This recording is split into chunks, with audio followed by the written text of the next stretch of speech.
là on peut voir à quel point les boudins artisanaux ont quand même fait le boulot, puisque Donovan, tu peux montrer ta main, tout ce que ça a absorbé à l'intérieur là, des boudins. Donc ça marche quand même plutôt bien.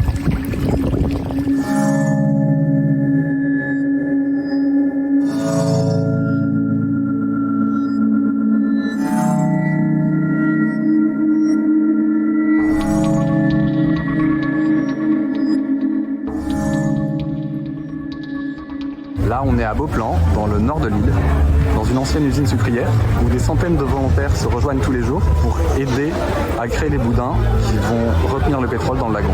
Est-ce que vous pouvez donner un coup de main pour décharger? Allez, d'accord. Les bouteilles, allez-y, venez, c'est parti.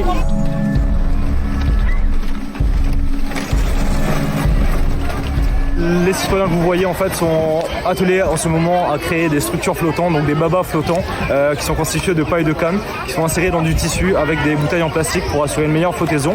Et le but de ces structures en fait, qu'elles soient disposées dans l'eau pour limiter vraiment l'impact et la propagation de ces nappes d'huile dans le lagon mauricien.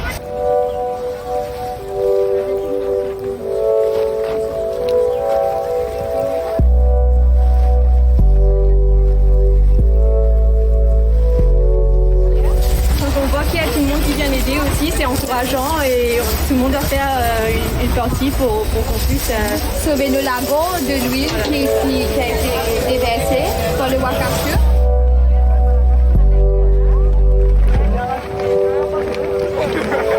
Moi c'est Vanille, je suis responsable des plastiques. En fait on s'occupe de trier toutes les bouteilles pour réussir à avoir un nombre de litres suffisant pour faire flotter tous les babas qui vont se retrouver dans la baie de Maïbourg.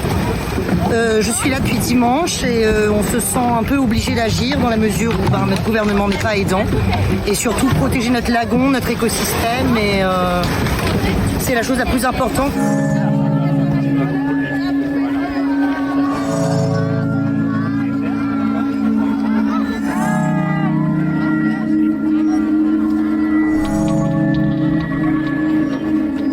En fait sont assemblés, sont cousus et sont ensuite empilés à ce point de centralisation pour ensuite être réunis et être enfilés dans les plus grandes chaussettes que vous voyez plus loin au fond. Donc ces structures ensuite sont déplacées au niveau du contrôle qualité dans le fond pour vraiment s'assurer de la solidité des coutures, mais également s'assurer du niveau de flottaison.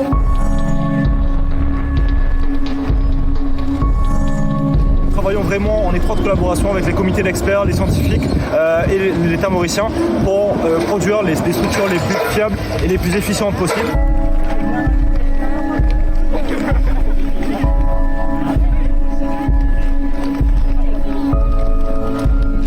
Dans toute l'île, on voit des camions de boudin qui descendent vers le sud. Là, c'est encore les anciens modèles, ceux qui étaient faits avec des grillages en plastique. Ici, on est à la pointe Jérôme, juste en face de l'île aux Aigrettes. Et là, il y a tous les boudins qui sont entreposés, prêts à partir. Ah, il y a d'ailleurs un bateau qui vient en chercher.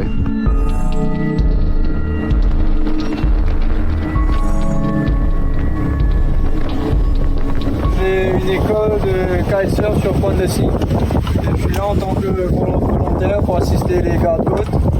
Et on a aussi des amis de centre de plongée avec nous. Et ils sont venus nous aider à placer tous les barrages.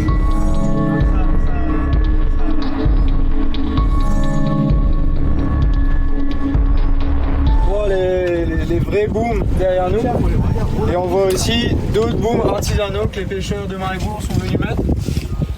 Juste au cas où il y aurait des petites perditions sur les booms qu'on a un peu plus haut. On est sur une zone où il y a quelques jours de cela on avait des grosses déversées d'huile par ici et le barrage n'était pas encore parfait.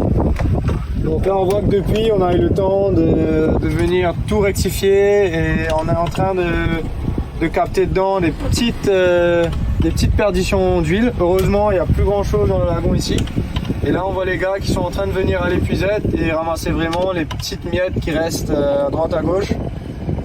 Donc c'est un travail de précision là, maintenant.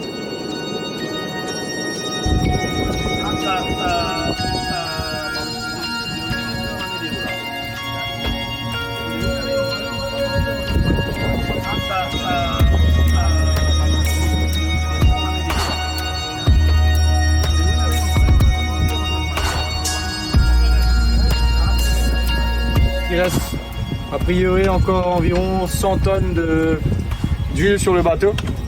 Donc on est prêt à accueillir cette huile si ça venait à se déverser.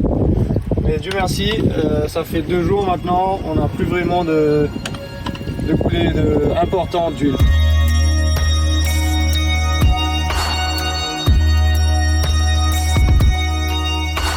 Je trouve ça vraiment utile qu'on soit là parce qu'en tant que Mauricienne, le lago c'est pratiquement toute notre vie et que notre lago est en danger en ce moment.